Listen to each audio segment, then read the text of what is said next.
Welcome back to Yahtzee Tries, and just to preempt this for once, yes, these games probably do get better after the first hour. I don't care. It's called Yahtzee Tries, not Yahtzee Makes a Fucking Commitment. Our first game this week was Fallen Aces, yet another retro-style FPS inspired by the late 90s era of shooters, in which you play a two-fisted Depression-era private eye in a crime-ridden American city. This is first person. Yes, it is. Oh, I want to break the bottle. Yes, it works! Now I'm ready to stab whoever's calling me on the phone, I guess. Oh boy. It's got a sprite-based cartoon art style, vaguely reminiscent of something like Outlaws, but plays more in line with a classic immersive sim like Deus Ex or Thief. An immersive sim basically means any game where you climb through ventilation shafts, but more broadly, it's a game where you have multiple solutions to problems, and you've got free reign to experiment. Hang on, I'm just gonna drink some coffee. You know, seems like a dry, cool, badass thing to do while you're waiting for someone to come and kill you. Jeez. Well, that works. Just stab him with a broken bottle a few times. Works for me. I like the way the map design frequently had multiple routes and the slightly thiefy feel to the stealth. There's a slightly hilarious impact to the way you can kick down doors to interrupt crimes and judo chop people unconscious with a little Batman-style musical sting. Oh, that's cool. Well, you probably didn't like Starstruck Vagabond much then. Judo chop! How many vents have you actually climbed through in your life? I once had to go into the crawl space of my house. I think that counts. But things go downhill when you enter direct combat. The in-game animation just isn't good enough to pull off the hand-animated look. Characters slide about and rotate unconvincingly, as sprites in 3D game engines often do. When you grab an enemy for a finishing move, they immediately lose all physicality. It looks more like you've glued an unconvincingly tweened animation cell to your spectacles. So I don't mean to interrupt, but I just wanted to point out that I'm holding a pigeon. Wait, so now you are trying to hurt it. That'll teach it. Any pigeon that doesn't fly away when a human approaches it is clearly up to something. Yeah, here's what I owe you, Jack.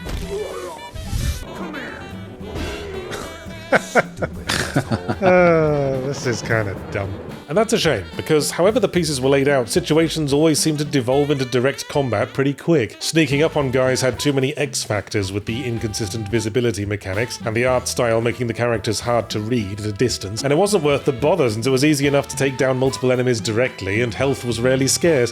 Vents. Oh, it's just the same building. KC, was this how you solved crimes as a PI? Guys, let's be clear, I never solved any crimes as a PI. Guns don't work on Sunday.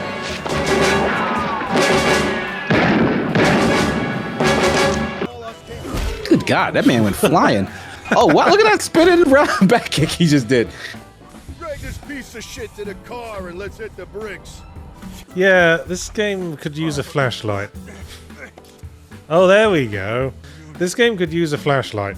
Oh, first-person shooter, 90s style first-person shooter underwater swimming.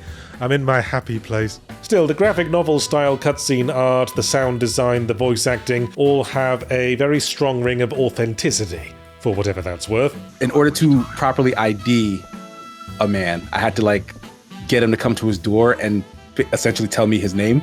I knocked on his door and told him that I think he might be my father. And this was a white man. I really don't know what's... Huh. Oh no! Oh, what?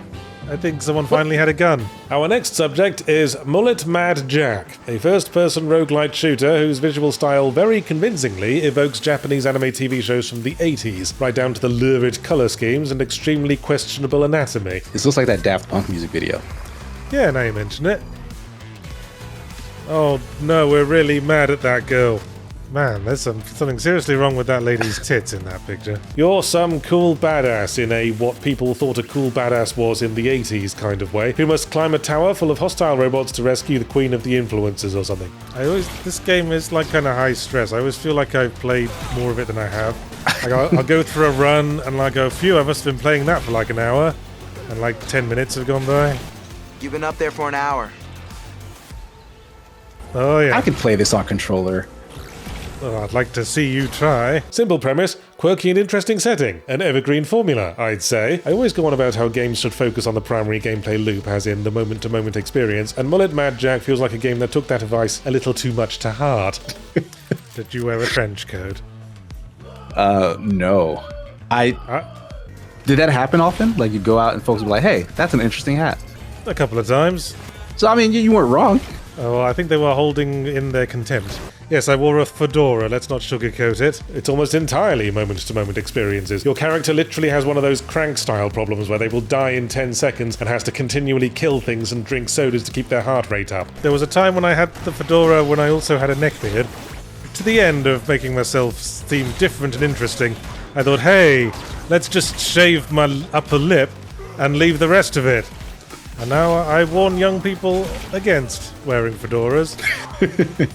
Don't be like me, kids. Get scared straight. You burst from room to room, kicking doors down and shooting anything that moves, and rush on to the next without even stopping to check for pulses. You gotta abuse the power that you have to That's a good quote to take out of context, I think. Kick, and you. Kick. Kick. Oh, fuck off, game. Do you want to change the difficulty settings? You seem to be dying a lot. The average level time is under 40 seconds. The constant stream of colour and noise as you push forward feels like clinging for dear life to the back of a heavily loaded shopping cart on a steep hill. I ain't no pussy. Yeah, Carmen Sandiego never gets wet. Would you like to smell me? Trick question, you don't get a choice. I have no idea what I'm doing. Can you imagine just being found in your office with a VR headset and the cord around your neck? Imagine if it was porn VR games. They'd be like, well, we can put the pieces together here, can't we? The art style is very colourful and cluttered, but somehow remains easy to read quickly, which is an impressive feat. But the experience of Mullet Mad Jack feels like listening to a rock song that keeps skipping back to the opening just before the chorus kicks in. Ew, I've got this eye on my knife now. Ew. Hey, A-rank mullet. That's a pretty good mullet I've got. Ooh, Elise T with a $19.99 donation says for toffee. Oh, you hear that, Toffee? You're earning your keep. You get to eat tonight. The way the focus is entirely on the moment-to-moment combat loop with no concerns for exploration, map reading, or any kind of long-term thinking at all, it's engaging in the moment, but ultimately a hollow, dissatisfying experience, like jerking off with a hollowed-out loaf of white bread. Yeah. Oh no. Yeah. What happened? Things. I don't know. Ooh. Man, Save that one. That level took over a minute. Our next game is Riven, a full-on real-time 3D remake of the classic FMV adventure game Riven, the sequel to Myst. I don't think you're missing much, it's basically just, hey, go into this book and rescue my wife. I can tell you no more.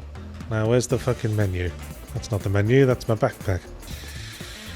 Well, my elevator didn't exist for a couple of frames there. I played through Myst when I was young, and much like the rest of the point-and-click genre, I don't think it holds up too well these days, being largely an exercise in fixing incredibly obtuse machines in the right order, like a roaming mute janitor. But even before my falling out with adventure games, I could never get very far into Riven, and I don't see the remake changing that relationship. Now we can, recreate those damned pretty images in full real-time 3D. What an age we live in. Yeah, I know how to open menus game. You think this is my first rodeo? Now I should be able to pass through that while it's still moving.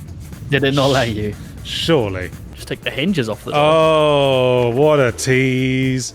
Oh my god. What a misdirection. Fucking dirty great padlock with a dirty great mystic symbol on it, and then you just detach the fucking hinge. What a crafty puzzle. First the positives. It looks damn impressive. The beautiful pre-rendered environments of the original are convincingly realised in real-time 3D, and I appreciate the extra mile of converting the original FMV performances into 3D models, even if they're a bit hollow behind the eyes now. Okay. Big spinny thing. Fuck yeah, my favourite kind of thing. The orb! Okay. Solved the puzzle, I guess, somehow. The strange, oppressive environments and eerie stillness creates a definite atmosphere of intrigue that drives me to continue, but there's no escaping the essential issue that I don't have the first finger-flipping clue what I'm supposed to be doing. Now you have access to Nope. the nipple. Oh shit, where's the nipple taking you? Let me out. I don't want to be milk for a small baby. Joke's on you, it's a huge baby. Oh god.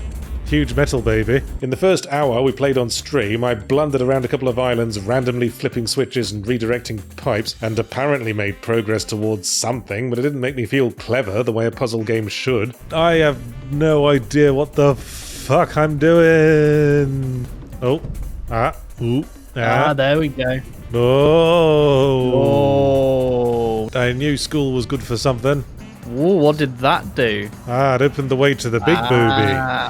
It's hard to stay invested when the story was so thin on the ground early on, too. Maybe that's an opinion informed by modern standards. The high watermark for this kind of thing for me now is Talos Principle 2, which has the resources to pull off the beautiful scenery, clever puzzles, and interesting writing. But I seem to recall Myst managed to have some plot unfolding early on with the whole two brothers situation. Boy, this animation somehow gets better every fucking time. Okay, here we go. Big titty exploration begins. Oh my god. How big is the nipple gonna be? Reveal your secrets, nipple. Oh.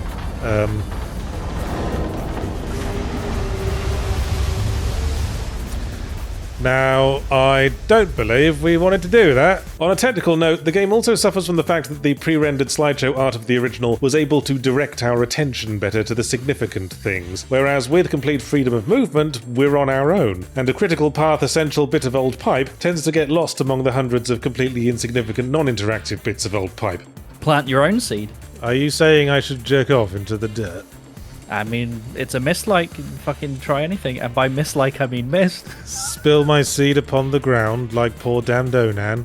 We found the spinny tit for this realm. Is this the corpse of that dude from Return to Oz? Oh no, we broke the wall tit. In brief, this is one for the fans, who will probably get a kick out of the nostalgia trip, but a completely fresh audience playing it anew will probably get hung up on the obtuseness and the lack of an ability to sink points into your character's fiddle with bits of old pipe skill. Stop. Oh, I can't be bothered. Fuck. Fuck this. And staying on the subject of games with archaic sensibilities for better and worse, our final game was Frogun Encore, sequel to the original Frogun, a collectathon 3D platformer styled very deliberately after such things from the PS1 era, like Croc or Ape Escape or Crash Bandicoot. I haven't seen blasts like this since Taco Night at James Earl Jones' house. Which was an era of platformers that certainly had a distinctive style. We wouldn't be seeing a nostalgic retread of them if they hadn't, but at the same time, I think there's a reason why platforming kind of fell off as a genre around the time of the big shift to 3D gameplay. Yeah! Hatter, why did you steal the outfit from A Hat in Time? Whoa! Stop croaking at me. Duh. I found a thing. What the fuck is that? I don't know. I'm frightened. In Frogun Encore, you play a little girl and her friend who is a frog but also a gun, which she can use to grapple towards solid surfaces and draw in enemies and objects to use as projectiles, and with this suite of abilities must traverse enclosed abstract levels of platforming challenges of a Super Mario 3D Land sort of bent. Alright, I will pick up the thing that resembles a severed nose, or possibly a diseased vagina. You got his skull. You didn't get his wings or arse, mate. Get back in there. Shit! Where is this beetle's arse? On top of Yoko Ono? Now, I want to be fair to Frogun. I think it very authentically creates the feel of the kind of game it's referencing, and again will go down well with the nostalgia crowd, but I spent too many years being spoiled by games with more reasonable design. Ow. Bloody. This, you know what this reminds me of? Screwball Scramble. Did you ever have a Screwball Scramble when you were a kid? I found like a random forum post about me while ego surfing the other day, and it said, yeah, I remember those adventure games he made. I hear he's got a new game coming out as well. I was like, far away fixed cameras and 3D platforming do not make for happy friends. It's too easy to lose track of where you are in relation to other things. People come in chat like Hugo and say, this game reminds me a bit of Chameleon Twist. I'm like, what the fuck is Chameleon Twist? Shit!